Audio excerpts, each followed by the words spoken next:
Little Red Riding Hood.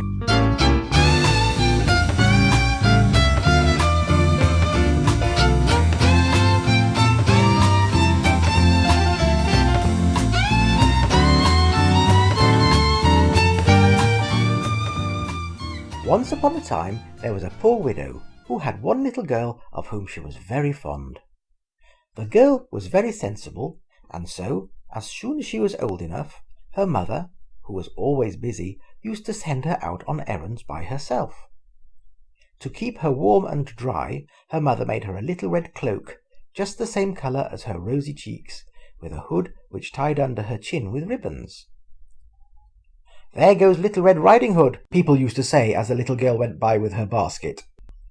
One morning her mother said to Red Riding Hood, "Now, my dear, I want you to visit your granny today, because she hasn't been very well."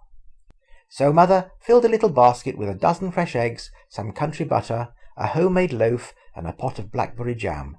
Then she tucked a clean white cloth over the basket, tied the red hood under her little girl's chin, and waved goodbye to her at the door.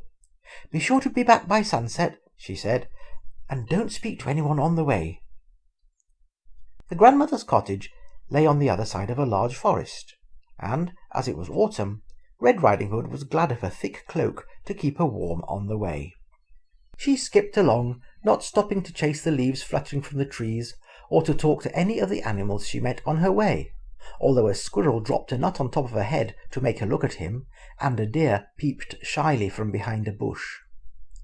Now in the very middle of the forest, where it was deepest and darkest, there lived a big bad wolf.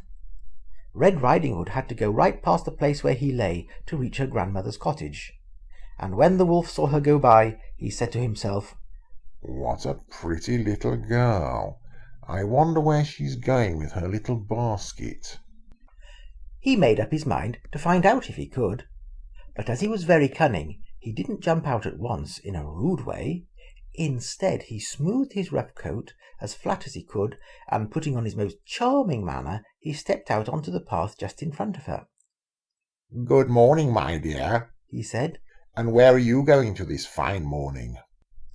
"Good morning, sir," said Little Red Riding Hood, who had been brought up to be polite. "I'm taking this basket of good things to my granny, who lives on the other side of the forest. But I can't stop now, as I'd promised my mother not to talk to anyone on the way."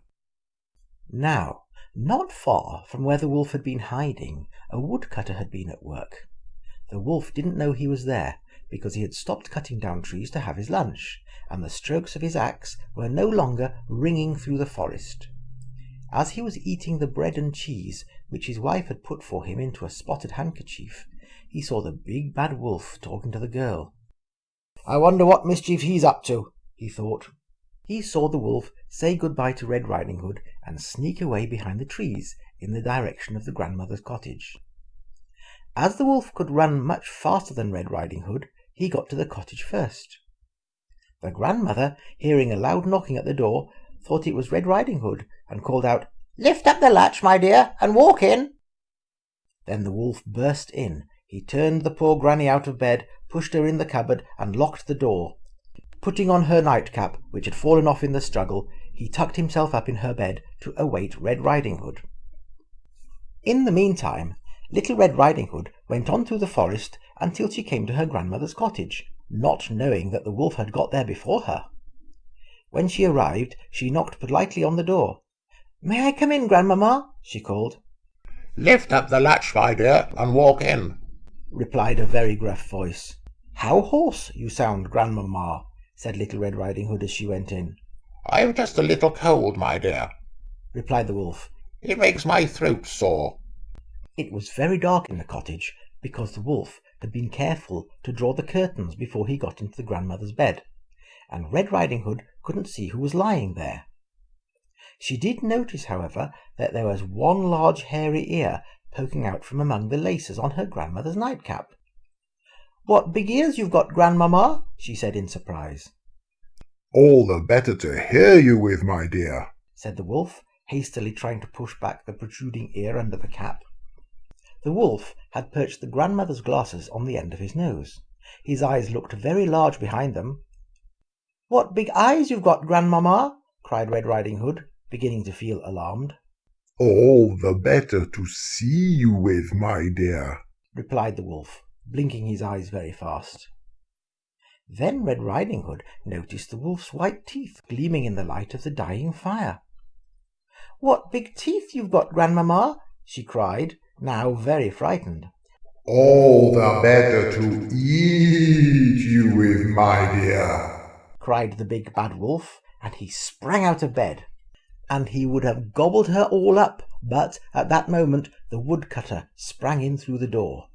Worried by what he had seen, he had followed Red Riding Hood through the forest, and with one terrific blow of his axe, the woodman killed the big bad wolf. The granny, meanwhile, was rattling on the cupboard door. "Let me out! Let me out!" she called from the inside. With a second blow of his axe, the woodcutter chopped off the lock of the door and let her out quite safe and sound. Then they helped Granny back into bed and gave her a fresh nightcap. Red Riding Hood made up the fire and prepared a cup of tea. She laid the table with all the nice things she had brought in her basket, and as they were all hungry after their adventure, they ate heartily. The grandmother also found a beautiful cake in the cupboard, which she gave to the woodcutter to take home to his wife, because she was so grateful to him for saving Red Riding Hood from the wolf and for letting her out of the cupboard. After tea, the woodcutter took Red Riding Hood by the hand and went with her across the forest to her mother's house. The mother was overjoyed to see her little girl home safely and to learn that the wolf was dead. With tears in her eyes, she also thanked the woodcutter for what he had done. "You needn't be afraid to go in the forest any more," he told Red Riding Hood, "because the wolf is quite dead and cannot harm you. All the same, it is just as well never to speak to strangers and to be home by sunset."